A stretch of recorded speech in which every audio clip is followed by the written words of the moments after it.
Hello everyone, welcome to overrated blogger. आज हम discuss करने वाले हैं ड्रामा कभी मैं कभी तुम का फाइनल एपिसोड। और क्या ही एपिसोड था। बहुत कुछ रिवील हुआ, इमोशंस हाई थे और मुस्तफ़ा के ट्रांसफॉर्मेशन ने सबको इम्प्रेस कर दिया। तो चलिए without wasting any time let's get into it. Last few episodes में ये ट्विस्ट था कि अदील ने अपने पेरेंट्स को जो धोखा दिया वो फाइनली सामने आ गया। अदील ने उनका घर बेच दिया। इमेजिन करें, अपना घर जिसमें सारी यादें हैं, उसको बेच के वो लोग मुस्तफ़ा के पास रहने पर मजबूर हो गए। उससे पहले कुछ दिन वो अपनी बेटी के घर भी रहे, which is a weird thing for देसी पेरेंट्स। वो कभी भी अपनी बेटी के घर पे नहीं रह सकते हैं, इज़्ज़त का सवाल होता है। जिस मुस्तफ़ा को वो कभी समझते नहीं थे उसके पास आना पड़ा। अब जो इनको ईगो और प्राइड था वो बिल्कुल क्रश हो गया। जब रुबाब ने अपने असली रंग दिखाए और मुस्तफ़ा के पेरेंट्स को घर से निकाल दिया, तो उस वक्त उनका दामाद अशफाक उनके लिए बहुत हेल्पफुल साबित हुआ।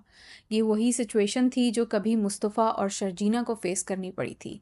सड़क पर चल रहे थे, बिल्कुल बेबस और लाचार।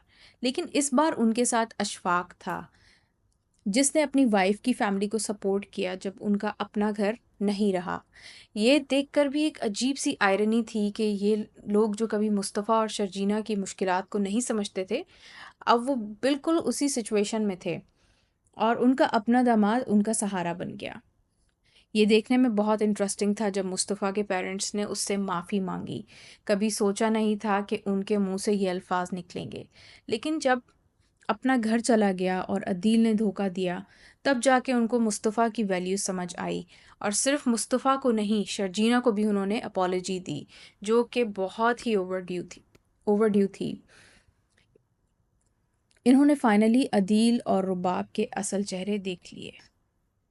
लेकिन यहाँ एक चीज़ जो मुझे थोड़ी सी ऑफ लगी वो थी शर्जीना की रियल वर्ल्ड से डिस्कनेक्ट। मुझे लगा वो बहुत ही समझदार थी ओवरऑल, लेकिन रियल वर्ल्ड के इश्यूज जैसे कि पैसे की इम्पोर्टेंस, उस चीज़ को वो कभी समझ नहीं पाई। मुस्तफ़ा इतनी मेहनत कर रहा था ताकि उनका फ्यूचर सिक्योर हो, लेकिन उस वक्त शर्जीना को लगता था कि वो सिर्फ उसे टाइम नहीं दे रहा। ये रियल लाइफ में ऐसा नहीं होता। मेरा ख्याल है शर्जीना को कुछ फ्रेंड्स बनाने की कोशिश करनी चाहिए थी जब मुस्तफ़ा बिज़ी रहने लगा था।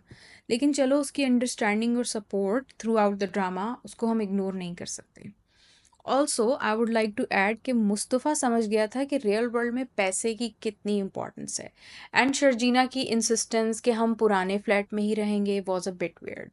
लाइक टेल मी कि किसको शौक है गर्मी में रहने का, स्पेशली कराची की गर्मी जो कि 45 डिग्री से भी ज़्यादा हो जाती है कभी कभी। अब इस हीट में किचन में भी एसी लगाने का दिल करता है। सो टेल मी कि शर्जीना का continuous obsession with living in that old मोहल्ला was a bit too impractical in my opinion. वैसे एक और अजीब चीज़ थी Rubab. I mean she was one of the main characters और फाइनल एपिसोड में उसके बारे में कुछ मेंशन ही नहीं था। ड्रामे के एंडिंग में रुबाब को बिल्कुल भुला दिया। It felt like her character arc was just left hanging. मतलब इतनी रिच एंड फिल्दी लड़की, एंड अगर अदील की बेल हो गई थी तो कंसिडरिंग कि रुबाब वॉज सो रिच, ये सब रुकवाने में उसको कोई टाइम नहीं लगना चाहिए था। So where was Rubab in all this.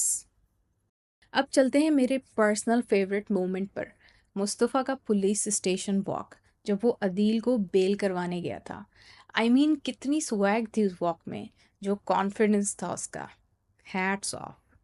Plus Mustafa के स्टाइल का जो ट्रांजिशन दिखाया गया है इन रीसेंट एपिसोड्स, वाह।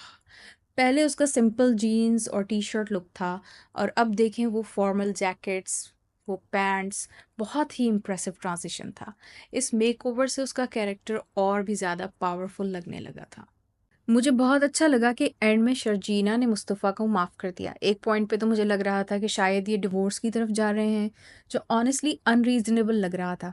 पर अच्छी बात ये है कि उनका जो बॉन्ड था वो बहुत स्ट्रांग था, वो इंटैक्ट रहा। और उनके पुराने घर के सीन्स याद हैं आपको? वो जो स्टिकी नोट्स लिखते थे एक दूसरे के लिए, it was so cute and so perfect. छोटी छोटी बातें जो वो लिखते थे, वो प्यार और केयर बहुत जेन्युइन लगता था। एक सिंप्लिसिटी और वार्मथ थी उन सीन्स में। मुस्तफ़ा ने कुछ ही दिनों में अपने पेरेंट्स का घर वापस ख़रीद लिया, और ये सब पॉसिबल हुआ उसके सक्सेसफुल वीडियो गेम की वजह से। जो गेम उसने डेवलप किया था वो इतना हिट हो गया कि कुछ ही महीनों में वो मिलियनेयर बन गया। पहले जो लोग उस पर डाउट करते थे कि ये लूज़र है, इससे कुछ नहीं होगा और ये सारी ज़िंदगी ख़राब करेगा और उसकी मेहनत और डेडिकेशन को नहीं समझते थे, अब वो मुस्तफ़ा की सक्सेस देखकर हैरान रह गए। उसने सिर्फ अपने ड्रीम्स को फॉलो किया और अपनी लगन से इतनी कामयाबी हासिल की कि अपने पेरेंट्स का खोया हुआ घर भी वापस ले लिया। एक तरह से सबका दिल जीत गया जो पहले उस पर शक करते थे। Honestly speaking this was a bit too much to digest. Like tell me कि ऐसा रियली होता है? आई मीन कि इतनी जल्दी इतने पैसे कहाँ से मिल सकते हैं और कैसे मिल सकते हैं? Too far fetch from reality in my opinion. But this is a drama, so sometimes logic goes out the window, like we all know. मैंने बहुत से कमेंट्स भी पढ़े थे जिसमें यही लिखा हुआ था कि मुस्तफ़ा भाई इतने शॉर्ट टाइम में इतने रिच कैसे हो सकते हैं, and I completely agree with that. और लास्ट के डायलॉग्स, आई मीन वो बहुत ही मूविंग थे। मुस्तफ़ा और शर्जीना के बीच के डायलॉग्स में जो डेप्थ थी उसने एंडिंग को और भी इम्पैक्टफुल बनाया। ये वो डायलॉग्स थे जो उस जर्नी को रैप अप करते हैं जो मुस्तफ़ा और शर्जीना ने मिलके तय की थी। सुना है कि कभी मैं कभी तुम के पहले सीज़न की सक्सेस के बाद अब सीज़न 2 के लिए भी बात चल रही है। फैंस ने जिस तरह से इस शो को प्यार दिया है और क्यूरियोसिटी जो उन्होंने क्रिएट की है, उससे लगता है कि मेकर्स को लगा कि ये कहानी अभी और आगे जा सकती है।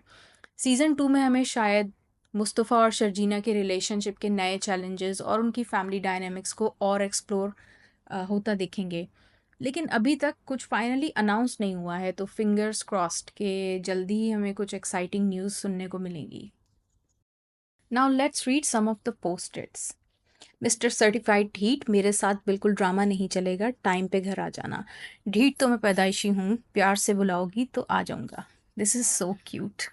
फिर घर में 5 नए पौधे। हाँ, तो अभी और भी लेकर आऊँगी, पूरा बागीचा बनाऊँगी। This is so funny. Next one, यार मेरे लैपटॉप का चार्जर ख़राब है, प्लीज़ बनवा दो।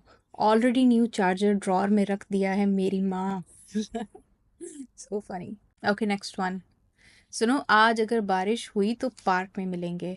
और इसका next part I am unable to read unfortunately. I don't know what it says. मेरी खानदानी जीन्स आयरन कर देना, दोस्तों के साथ जाना है। So cute. Now let's read some of the interesting tweets that I saw on a page. Who will release Hania Amir from the shackles of forgive everyone who treats you like shit in the very last episode? Marked myself safe from the Kabhi Main Kabhi Tum pandemic. Just watch the last episode of Kabhi Main Kabhi Tum. No girl in her right mind would prefer living in a flat over an apartment. Sharjina's obsession with misery needs to be studied, which is true. How was Mustafa able to buy back 5 crore का घर after working for a few months or year maximum? ऐसा भी क्या business चल गया भाई? बिल्कुल सही कहा है। शर्जीना के नाम खत, अगले जन्म में मेरा होने की गुजारिश। And another one says manipulation worked. जब अदील की मुस्तफ़ा की अम्मी ने उसको अदील को जेल से निकलवाने के लिए कहा था, I guess that's the one. So let me know what do you guys think about this. ये था मेरा एनालिसिस ऑफ ड्रामा कभी मैं कभी तुम द फाइनल एपिसोड का। ओवरऑल ड्रामा में कुछ फ्लॉज थे, लाइक रुबाब सडनली मिसिंग हो गई फाइनल एपिसोड में से, और शर्जीना का रियल वर्ल्ड के इश्यूज से डिस्कनेक्ट। लेकिन एंड में मुस्तफ़ा के ग्रोथ और उनकी स्टोरी आर्क ने इस ड्रामे को बहुत ही मेमोरेबल बना दिया। आप लोगों को क्या लगा इस एपिसोड के बारे में? नीचे कमेंट्स में अपने थॉट्स ज़रूर शेयर करें। Thank you for watching overrated blogger. Don't forget to like, share and subscribe for more reviews and insights on your favorite dramas. Allah Hafiz.